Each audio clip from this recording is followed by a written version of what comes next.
পরম করুণাময় অসীম দয়ালু আল্লাহর নামে শুরু করছি। সূরা লোকমান আয়াত 1।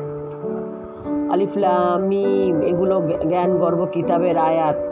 কত নির্দেশনা ও অনুগত্য সৎকর্মশীল লোকদের জন্য, যারা নামাজ কায়েম করে, জাকাত দেয় এবং আখিরাতকে বিশ্বাস করে।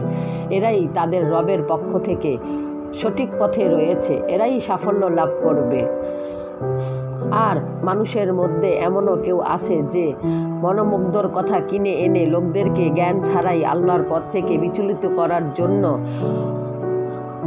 পথে আহ্বান করে, হাসি ঠাট্টা করে উড়িয়ে দেয়। এই ধরনের লোকদের জন্য রয়েছে যন্ত্রণাদায়ক লাঞ্ছনাকর আযাব। তাদেরকে যখন আমার আয়াত শোনানো হয় তখন তারা সেই বড়ই দপরের এমন ভাব করে মুখ ফিরিয়ে নেয় যেন তা শুনিয়েনি, যেন তার কান কালা। বেশ, সুখবর শুনিয়ে দাও তাকে একটা যন্ত্রণাদায়ক আযাবের কথা।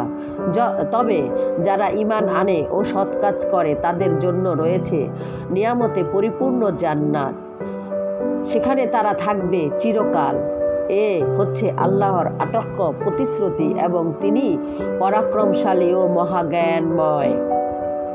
তিনি আকাশসমূহ সৃষ্টি করেছেন অস্তর ছাড়াই, যা তোমরা দেখতে পাচ্ছ।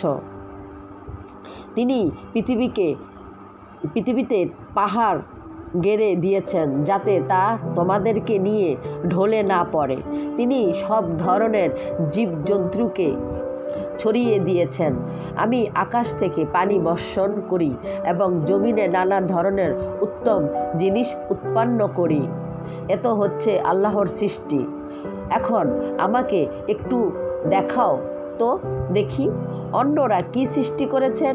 আসল কথা হচ্ছে জালেমরা সুস্পষ্ট গোমরাহিতেই লিপ্ত হয়ে রয়েছে। আমি লোকমানকে দান করেছি সূক্ষ্ম জ্ঞান, যাতে সে আল্লাহর প্রতিশ্রুতি এবং আল্লাহর প্রতি কৃতজ্ঞ হয়।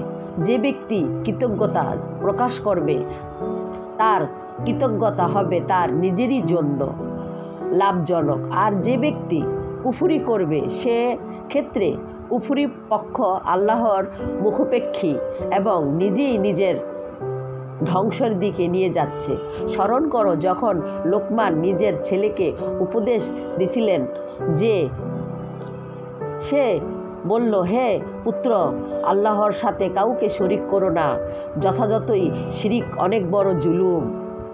আর প্রকৃতপক্ষ আমি মানুষকে তার পিতামাতার হক চিনে নেবার জন্য নিজেই তাগিদ করেছি। সাদাকাল্লাহুল আলিউল আযীম। আসসালামু আলাইকুম ওয়া রাহমাতুল্লাহ।